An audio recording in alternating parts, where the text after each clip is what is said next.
So to introduce myself, my name's Jared. The lean game that I designed is for a service environment because it's an insurance company. And the insurance company's name will remain confidential, as well as I changed a few of the percentages just for the sake of my colleague of not exposing private information. Let me go ahead and get started. And let me describe the scenario. So there's a big change in the pay structure. So all the numbers that I'm gonna say right now are the previous pay structure. So just pay attention, please.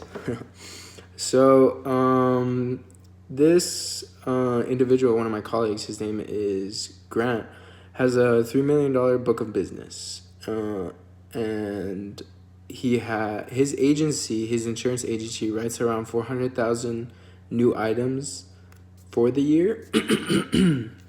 So,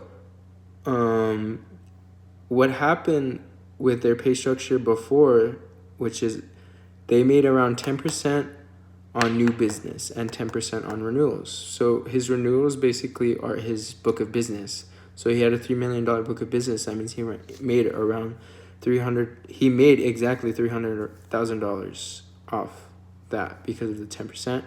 And then on the other hand, of his new policy or his new business, he made 40,000 because he had a 400,000 and times 10% is 40,000. And so the average retention rate is 84%. So that means in El Paso it's around 84%. So he told me he made around 280, 290, which is, we're just gonna keep it even for the sake of keeping the numbers like exact. So I'm gonna say he made around $340,000 for that year. And each employee is expected to write around 15 new items every month. He's a manager of this company. So he told me that the head honchos or corporate decided to change the pay structure because people were focusing too much on the retention rate instead of getting out there and getting new business, like getting new people to come. So basically, the change was that the new pay structure, you would make 20% on new business, but only 9% on renewals. So that's basically your retention rate and everything like that. Now, for the sake, as I previously stated, I'm just gonna keep the retention rate kind of like it's gonna be there. I want you guys to know they make the retention rate in El Paso is 84%, but I'm not gonna be using it very much at all. So then, now on his renewals, if he had a $3 million book of business, he only makes $270,000 off it. But now in new business, say he wrote those same $400,000 new item or 400,000 new items, he makes $80,000 off that now. So before he made $340K, so $340,000 a year. Now he's gonna make $350,000 a year, which isn't a big jump necessarily, but he told me that it could benefit him and it could hurt him because he really didn't focus on he didn't really focus on getting new business. He was so focused on his renewals because that's where he made most of his money because he had a $3 million book of business. So basically, he's going to have to spend a lot more money on advertising, and he's going to keep his same employees because he has faith in them, and he's been employing them for about 5 to 10 years now. So basically, he told me his new goal, and this is important because the goal in the lean game is consistent toward what I'm going to implement and the strategies that I told him that he might consider implementing. So his goal is to write 800,000 new items, so new business. So that means he would make around $160,000 off that. And then his already $3 million book of business, he wants him there. You can only make 9% off it now. So he's gonna make $430,000 net on his for this year. That's his expected. But he told me that previously he didn't really spend a lot of money on leads. He only spent around $1,000 on leads a month. And now, because of this, he's going to increase the amount of leads by $2,000 each month. So that means he's going to spend $3,000 on leads a month. So he previously only spent around $12,000 on leads for the year. Now he's going to spend $36,000 a year. So that means that it's kind of going to offset. Like, it's not going to really matter that corporate made this change. They thought it was going to motivate them to make, like, write new policies. And it's going to. They're going to have to if they want to make money.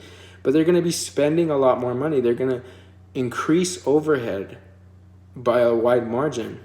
So that's where I come in, and that's where I told them that I was conducting this extra credit assignment, and that just hearing out my ideas, not necessarily like you have to implement them, or not even that I know what it's like to be in his situation, but I told him that he should implement TQM. So I told him that in order for his employees to optimally perform, he needs to encourage them that the service numbers, that what the goal that he implemented, that 800,000 new items, is plausible, and they have to remain committed to the agency's goals. So basically, I told them with TQM, you just have to constantly remind your employees that it's possible, that they can do it. And I told them something that we've been learning in management is that he can implement a new bonus system, because he had a previous bonus system. So basically, if you wrote more than 15 new items, you would make, I think it was like 10%. But now he wants his employees right now to write 25 new items. That's the reason I told him to implement TQM, because that's a big jump. Writing 10 new items in a month is a pretty big jump. So I told them to make a work environment that the employees can consistently meet the goals and are rewarded accordingly. So I told them that maybe if they write 25 new items, they should make around 13 to 14%. And it depends on the items that they write, because for an auto, they only make around $525. So that means they make around $105 if they sign a new auto. But for a home, they make around $340, because the average home policy is around $1,700. So basically, with the change of 13% from 10%, if you write a new auto, you're gonna make $125. But the biggest change is if you write a new home, you make almost $400. So that's a big jump. Like, that's a $60 jump. So basically, I also told him that he might consider value stream mapping, because he told me that in this particular agency, it's a rather small agency, the time it takes to implement a new policy is 6 days. So the lead time is 6 days. So that's processing time. So, however, what he did tell me, that's a consistent value, like 6 days. Like that doesn't change. But what he did tell me is that what can be improved in this manner is that the policies are faxed to the HR department of the company, of like the huge company, and for processing. And that's the reason it takes 6 days, because they have to shift and use. And I told them about something that I've been learning about, is the ERP system. So basically, he could create an ERP system that is sent to, say, the chain for El Paso. So El Paso is here. So he could create a system where the El Paso policies are automatically within the same day faxed and processed, which will be beneficial to him. And another thing I told him is layout strategies. So he needs to tell his employees that, first of all, they need to focus more on writing new business. They need to focus on leads. They need to understand that they're going to make more money off leads than they are retaining a customer. So that means you have to evaluate your management philosophy, saying like, we understand that retention is important, that we need to keep our customers happy, but we also need to persuade and by the word of mouth, maybe from other places, that our business is the best, our insurance business is the best, and we need to gather new customers. And lastly, I told them that the biggest problem they're gonna have, in terms of like the entire organization or his office, is the scheduling, because you went from working 8-hour days, writing 15 new items, which isn't hard, it's not, but they would only work Monday through Friday. Now, if they're working the same time and you just expect them to write 25, so 10 new items, that's just not going to happen. So he told me that they're not down for working on, they're not down. They don't find it favorable working a Saturday or an extra day, like they don't want to. So I told them about something called like scheduling. Like basically he should enlarge the days, so make them 10-hour days, so that means that they work 10 more hours that entire week. So that accounts for almost another day.